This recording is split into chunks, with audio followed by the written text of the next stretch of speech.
எனக்கு சத்தியமா தெரியாது அடுத்த சீக்வன்ஸ் என்னது அந்த ஓடி அடி நான் தான் வாங்க போறேன்னா அடி எனக்கு தான் விழ போதான்னு லிட்ரலா நான் வந்து ஐ வாஸ் வெயிட்டிங் ஃபார் அண்ணா to come and slap me this side or this side. எந்த பக்கம் அடிக்கிறாரோ அந்த பக்கம் ஆப்போசிட்டா விழணுங்கிற மாதிரி நான் ப்ரெடிக்ட் ஆயிட்டேன்.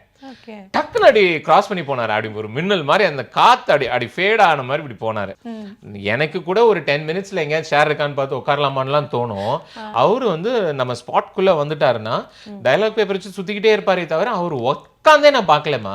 அவ்வளோ ஆக்டிவ் பர்சன். அப்படி அவரோட எனர்ஜி எங்கேருந்து வருது அப்படிங்கிறதெல்லாம் தாண்டி is such a dynamic and active person. இப்போ ஸ்க்ரீனில் நமக்கு பார்க்குறோம் ஸ்லோ மோஷனில் மியூசிக்லாம் கொடுத்து அதுக்கு பேக்ரவுண்ட் ஸ்கோர்லாம் கொடுத்து எலிவேஷன் பண்ணி அதை வந்து பயங்கரமாக எடிட் பண்ணிலாம் காமிப்பாங்க. நமக்கு அது வந்து பயங்கர ஒரு எலக்ட்ரிஃபைங்காக இருக்கும். ஆனால் நேர்லேயே இருக்குண்ணா இது வந்து ஆக்டிங்னு தெரியும். ஆனால் அந்த செகண்டில் ஐ ஃபெல்ட் ஃபயர். இவ்வளோ நாள் வரைக்கும் என் லைஃப்பில் நான் ஒன்றும் பெரிய அப்படியே நல்லவன்லாம் சொல்லி நான் வந்து த பர்ஃபெக்ட் பர்சன்லாம் சொல்லவே முடியாதுமா. I'm almost 45 now. What ever I am now எனக்கு இருக்கிற அந்த கொஞ்சம் பேசிக் குட் குவாலிட்டிஸ் வந்து நான் இது வரைக்கும் லைஃப்பில் பண்ண எல்லா தப்பையும் ரியலைஸ் பண்ணி அக்செப்ட் பண்ணி இது தப்பு நம்ம இதை பண்ணியிருக்க கூடாது அப்படின்னு மாற்றிக்கிட்டே வந்ததுனால தான் ஓரளவுக்கான ஒரு மெச்சூரிட்டி இப்போ எனக்கு இருக்கு. அதே மாதிரி நீங்க இந்த ஒரு விஷயம் எக்ஸ்பெக்ட் பண்ணீங்களா படத்துல? ஓகே, விஜய் சாருக்கு அகேன்ஸ்டா இருக்க மாதிரி ஒரு கேரக்டர், மேபி ஃபைட் சீன் ஏதாவது இருக்குமா அப்படின்றத நீங்க எக்ஸ்பெக்ட் பண்ணீங்களா? வேற வந்து சொல்லுவேன் இந்த மாதிரி பாவம் மமிதா மேமை வந்து நாங்கள் அந்த ரிங்குல இது இன்னும் உள்ளே போன்னு சொல்லி என்னோட ஒரு பெஸ்ட் ஸ்டூடெண்ட்னு சொல்லி அடித்து அவங்கள கிக் பண்ணி கீழே தள்ளி அவங்க அப்படியே காஃப் பண்ணிக்கிட்டு இருப்பாங்க. அப்போ வந்து உங்கள் பொண்ணை கூட்டிகிட்டு போய் சமையல் கோலம் இதெல்லாம் கற்றுக் கொடுத்து யாருக்காவது கட்டி வச்சிருங்க அப்படின்னு. ஓ பண்ணலாமேன்னு அண்ணன் ஓடி வருவாரா. எனக்கு சத்தியமா தெரியாது அடுத்த சீக்வன்ஸ் என்னது அண்ணன் ஓடி அடி நான் தான் வாங்க போறேன்னா அடி எனக்கு தான் விழ போதான்னு லிட்ரலா நான் வந்து ஐ வாஸ் வெயிட்டிங் ஃபார் அண்ணா to come and slap me this side or this side. எந்த பக்கம் அடிக்கிறாரோ அந்த பக்கம் ஆப்போசிட்டா விழணுங்கிற மாதிரி நான் ப்ரெடிக்ட் ஆயிட்டேன். டக்குன்னு அடி கிராஸ் பண்ணி போனாரு. அப்படி ஒரு மின்னல் மாதிரி அந்த காத்து அடி ஃபேட் ஆன மாதிரி இப்படி போனாரு. அந்த சீனுக்கு எல்லாம் அப்படி கத்தணும். ஏன்னா லிட்டரலா என்ன வயசாகுது அவருக்கு ஆக்சுவலா இப்படி எல்லாம் வந்து ஸ்டண்ட் பண்ணிட்டு இருக்காரு. he is definitely not 50+. எனக்கு கூட ஒரு 10 மினிட்ஸ்ல எங்கேயாவது சேர் இருக்கான்னு பார்த்து உட்காரலாமான்லாம் தோணும். அவரு வந்து நம்ம ஸ்பாட்குள்ள வந்துட்டாருன்னா டயலாக் பேப்பர் வச்சு சுத்திக்கிட்டே இருப்பாரே தவிர அவர் உட்காந்தே நான் பார்க்கலமா. அவ்வளோ ஆக்டிவ் பர்சன். அப்படி அவரோட எனர்ஜி எங்கேருந்து வருது அப்படிங்கிறதெல்லாம் தாண்டி is such a dynamic and active person. எங்கேயுமே உட்கார மாட்டார். ஸோ அப்படி சக்குன்னு போனார் பாருங்க. நான் வந்து இல்லை இதுதான் இப்போ ஸ்க்ரீனில் நமக்கு பார்க்குறோம் ஸ்லோ மோஷனில் மியூசிக்லாம் கொடுத்து அதுக்கு பேக்ரவுண்ட் ஸ்கோர்லாம் கொடுத்து எலிவேஷன் பண்ணி அதை வந்து பயங்கரமாக எடிட் பண்ணிலாம் காமிப்பாங்க. நமக்கு அது வந்து பயங்கர ஒரு எலக்ட்ரிஃபைங்காக இருக்கும். ஆனால் நேர்லேயே இருக்குண்ணா he was that electrifying. ஒரு பேக்ரவுண்ட் மியூசிக் கிடையாது, பிஜிஎம் கிடையாது, ஸ்லோ மோஷன் கிடையாது, எதுவுமே கிடையாது. இது வந்து ஆக்டிங்னு தெரியும். ஆனால் அந்த செகண்டில் ஐ ஃபெல்ட் ஃபயர். ஸோ டெஃபினட்டாமா. ஸோ ஆப்வியஸ்லி அதுதான் ஸ்க்ரீனில் தெரியுது. I was enjoying every bit of it. அது வந்து ஏதோ கொடுத்து வச்சிருக்கேன் அவ்வளோதான். Okay fine. அண்ட் ஆல்மோஸ்ட் இந்த ஆப்பர்ச்சுனிட்டி எப்படி வந்தது இதெல்லாம் வந்து ரெகுலர் கொஸ்டின்ஸ், நம்ம அந்த கொஸ்டின்ஸ்லாம் கேட்க வேண்டாம்.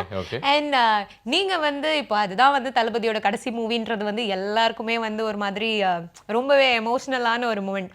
அதுலேயும் உங்களுக்கு ஒரு வாய்ப்பு கிடைச்சது இல்லையா? அப்போ வந்து உங்களுக்கு தோணுச்சா லைக் இன்னும் கொஞ்சம் படம் அவர் நடிச்சாருன்னா நல்லா இருக்கும், அதுல நம்மளுக்கும் இதே மாதிரி வாய்ப்பு கிடைச்சா நல்லா இருக்கும் அப்படின்னு? போதும் என்பதே பொன் செய்யும் மருந்துலாம் சொல்லுவாங்கல்ல, இதெல்லாம் இது என்னென்னமோ செய்யும் மருந்து, எனக்கு இது போதும், எனக்கு லைஃப்ல இது போதும். அண்ட் இண்டஸ்ட்ரியில என்னோட சீரியல் இண்டஸ்ட்ரியில எவ்வளோ பேர் வந்து சொல்லுவாங்க தெரியுமா, ஏய் எவ்வளோ பெரிய ஆப்பர்ச்சுனிட்டி இது, யூனோ. ஏன்னா எங்க எல்லாருக்கும் தான் தெரியும் வாட் எவர் நாங்க ஒரு 15-20 இயர்ஸா நாங்க போயிட்டு இருக்கிற டிராவல் அண்ட் எங்களுக்கு வந்து நெக்ஸ்ட் என்ன அப்படிங்கிற ஒரு டிராவல் அப்படின்னு நாங்க நிறைய விஷயங்களை வந்து எங்களுக்குள்ள ஒரு ட்ரீமா இருக்கும். அது நடக்கும், நடக்காம போகும். சில பேருக்கு அது உடனே நடக்கும், சில பேருக்கு லேட்டா நடக்கும், சில பேருக்கு நடக்கிறதுக்கு ரொம்ப நாள் ஆகும். ஸோ இந்த மாதிரி எங்க இண்டஸ்ட்ரி இருக்கிற எல்லாருக்கும் தெரியும் இது எவ்வளவு பெரிய ஆப்பர்ச்சுனிட்டின்னு. So I will definitely should be தேங்க்ஃபுல்மா. வினோத் சாருக்கும் ப்ரொடக்ஷன் டீமுக்கும் விஜய் அண்ணாவுக்கும் த என்டையர் க்ரூவுக்கும் என் லைஃப் லாங் நான் தேங்க்ஸ் சொல்லிட்டே இருந்தாலும் பத்தாது. I will be always grounded and அந்த இடத்துல இருந்து யூனோ இன்னமும் என்னோட சீரியல் ஃப்ரெண்ட்ஸ் அவளோடலாம் பேசும்போது ஐ will be telling them for sure நம்ம செய்கிற வேலையை உண்மையாக நேசிச்சு யூனோ 100% டெடிகேஷனோட இருந்தோம்னா என்னைக்கு நமக்கு இந்த ஒரு ஆப்பர்ச்சுனிட்டி வரும்னு தெரியாது. அதுக்கு ரெடியாக இருங்க, ரெடியாக இருப்போம். இன்னைக்குனா நாளைக்கு நீங்கள் ஃபார் ஷுர் எல்லாருக்கும் ஏதாவது ஒரு டர்னில் ஆகும் அப்படின்றது தான். பட் எனக்கு அது அமைஞ்சதுங்கிறது அகெயின் அண்ட் அகெயின் நான் திரும்ப திரும்ப சொல்லிக்கிட்டே இருக்கேன். It's a universe blessing for sure. Okay. So வந்து நீங்கள் தளபதியை வந்து இந்த அளவுக்கு நேசிக்கிறதுக்கு என்ன காரணம்? ஏன்னா நிறைய பேர் இப்போ நம்ம வீட்லேயே ஒரு பிரதரோ சிஸ்டரோ இருக்காங்க அப்படின்னா அவங்க வந்து தளபதி பைத்தியமாக தான் இருப்பாங்க. லிட்டரலாக ஃபேனெல்லாம் சொல்ல முடியாது, தளபதி வெறியன் பைத்தியம் அந்த மாதிரியான டேர்ம்ஸ்லாம் நம்ம போடலாம். ஸோ அந்த மாதிரி இருக்கும்போது நீங்கள் சரி ஓகே ஆஸ் அ ஆக்டராக நீங்கள் ஒரு ஆக்டருக்கு சப்போர்ட் பண்ணுறீங்க, அது ஓகே.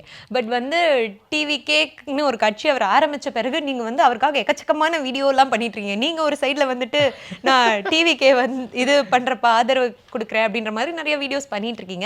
அதுக்கு வந்து உங்களுக்கு ஆல்மோஸ்ட் வந்து நிறைய குட் கமெண்ட்ஸும் வருது, பேட் கமெண்ட்ஸும் வருது இல்லையா? பேட் கமெண்ட்ஸ் அப்படின்னும் போது நீங்க ஒரு பப்ளிசிட்டிக்காக இது பண்ணிட்டு இருக்கீங்க அப்படின்ற மாதிரி சொல்றாங்க இல்லையா? அதை நீங்க நீங்க ரொம்ப டீசெண்டா சொல்றீங்க. படிக்கவே முடியாது. நான்லாம் ஒரு 1 மினிட் படிக்காம விட்டேன், ஒரு 2 நிமிஷம் படிக்காம விட்டேன்னா அது ஒரு 50 பேட் கமெண்ட்ஸ்ங்கிறது. பேட் கமெண்ட்ஸ் கூட இஸ் நாட் த ரைட் வேர்ட்மா. Vulgar comments is the right word. And என்னோட ஃப்ரெண்ட்ஸ் எல்லாம் டேய் அப்படி ஒரு கமெண்ட் இருக்குடா, டேய் இங்கே பாரு அப்படி ஒன்று சொல்லியிருக்கான். ஐ வில் பி டெல்லிங் தெம் என்ன இப்போ ஸோ வாட் இருக்கட்டும்.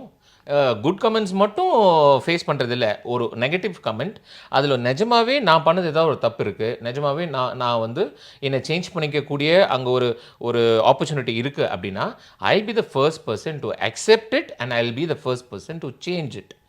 இவ்வளோ நாள் வரைக்கும் என் லைஃப்பில் நான் ஒன்றும் பெரிய அப்படியே நல்லவன்லாம் சொல்லி நான் வந்து த பர்ஃபெக்ட் பர்சன்லாம் சொல்லவே முடியாதுமா. I'm almost 45 now.